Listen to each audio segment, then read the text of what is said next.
In case you guys don't know, I am a longtime World of Warcraft player, and when the movie came out recently, I got to talking and telling stories, and then the guys were like, hey, you should make a top 10 about this, and I was like, okay.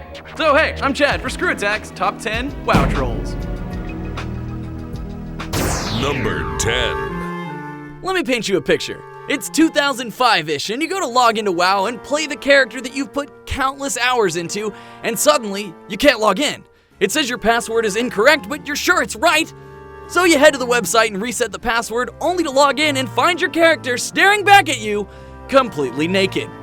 That is the terror of being hacked. Back in the day before authenticators, you were constantly worried that you'd pick up a keylogging virus in a mod and then log in to find all of your gear destroyed and your gold gone. If that happened to you, you'd have to submit a ticket and wait about a week until a game master could review the problem and restore your loot, usually causing you to miss out on raids and your addiction. Also, some bastard could sell your hard-earned gold for real money on the internet. But man, stuff like that was insane. Also, like the time our priest officer convinced all of our priests to download a mod that he had just installed that had a keylogger, so all of our priests got hacked. That was fun. Thanks, Zach. Number 9. Each class in World of Warcraft provides their own unique benefits in certain situations. For example, mages have an ability that would allow them to create portals to major cities.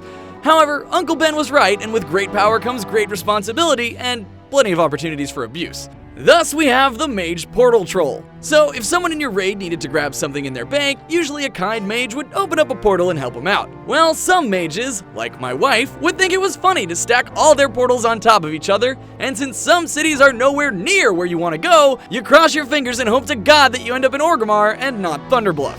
This is especially bad when they place the portal to bumfuck nowhere on top of a warlock summoning portal and send half your damn guild out of the raid. Number 8. In original WoW, it meant a lot when you got an epic quality item. Keep in mind, back then, it took 40 people organizing and learning new strategies to take down bosses to get loot. So let's just say having one destroyed in front of you hurts a lot. Enter ScrewAttack's Sam Mitchell. I once watched him take a very important mage helmet only to destroy it in front of a random mage who they'd brought along. In Sam's defense, the dude did get feared into Onyxia's whelp caves and caused their whole raid to be killed, but still, that guy must have cried IRL. Number 7.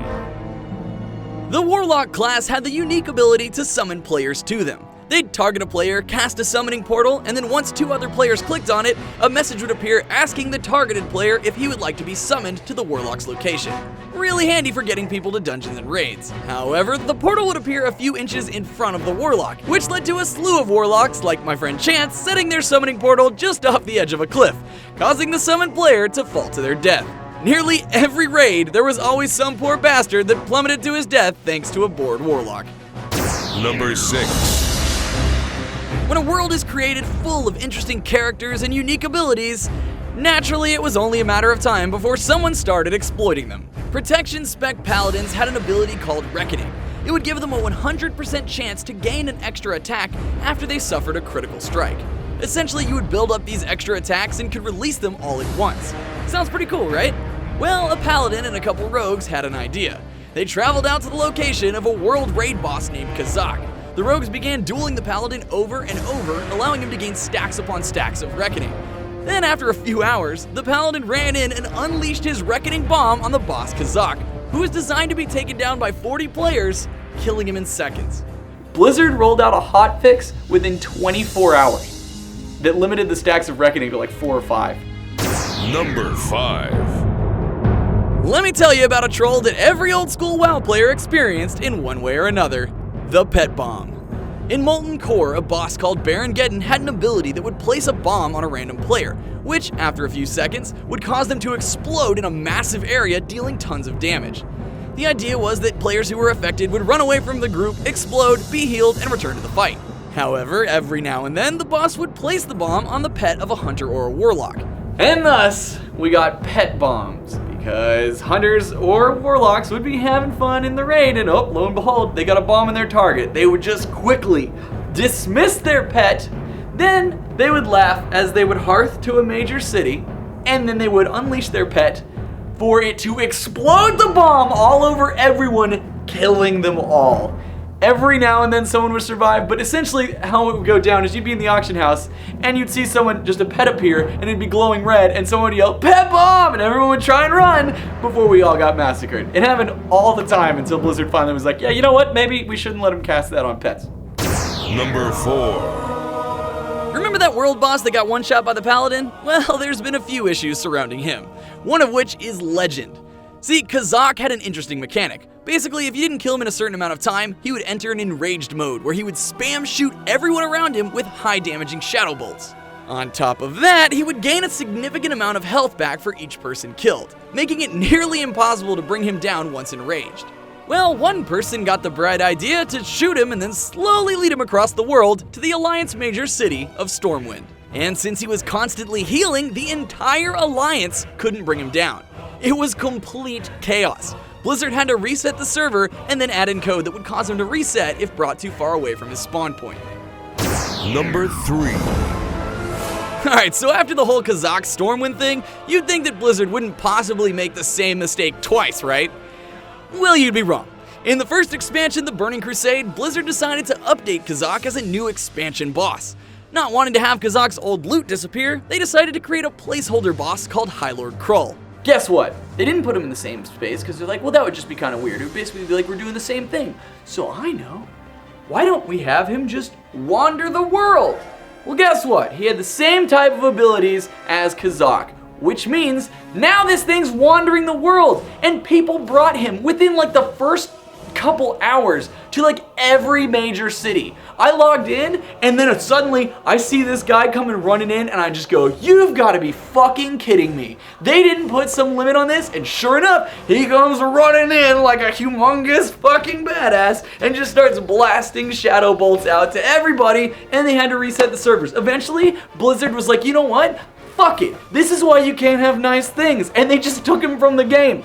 Which means all that old loot you could never get anymore because players just exploited it. But honestly, really, you're gonna have him wander the world? That one's on you, Blizzard. Number 2. So we all know the internet is a terrible place, right? Let's be honest, with complete anonymity, there's plenty of people that are up for doing anything for a laugh, regardless of how insensitive it may be. Well, one of the most legendary instances of this came in the form of the funeral raid. In 2006, a mage on the Illidan server had a stroke in real life and passed away. So her friends and guildmates posted on the WoW forums that they would be hosting a memorial service in Winterspring and that both Horde and Alliance were welcome to come and pay their respects. They'd even logged into the girl's mage and many came out to the service. Naturally, the temptation was too great and a guild called Serenity Now rolled in and turned the funeral into a war zone. They even started things off by assassinating the girl's character. The video spread like wildfire, and the amount of rage that was thrown onto the forums was unprecedented, causing this terrible act to go down in WoW history. To make matters worse, the organizers were recording the service to send to the late mage's family. It's number 1. Remember how earlier on this list I told you that Hunter and Warlock pets could get debuffs from bosses? Well, the pet bomb has nothing on the Corrupted Blood incident. Essentially, Blizzard released a new raid called Zul'Gurub, and the final boss would inflict attacking players or pets with a debuff called Corrupted Blood that would cause players to take serious damage over time, and it would also spread to nearby players. This ability was fairly easy to manage and raid, however, once players found out they could dismiss an effective pet and bring it to a major city, all hell broke loose. The plague spread everywhere. Players, NPCs, nothing was safe. I logged in on the day this was going down.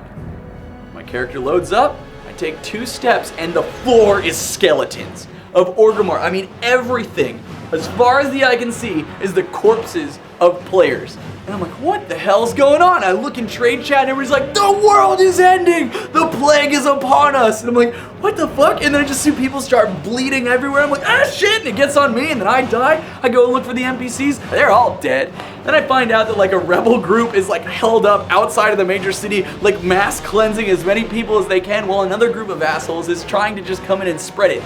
This shit went crazy. It was like 2 or 3 days of just insanity. It affected everyone playing at the time. We were talking in the forums, everyone was just like, this is insane how one little ability from a boss turned into just a worldwide plague. In fact, scientists actually now use that as a study as to like how society would react if a plague was actually introduced. fucking crazy.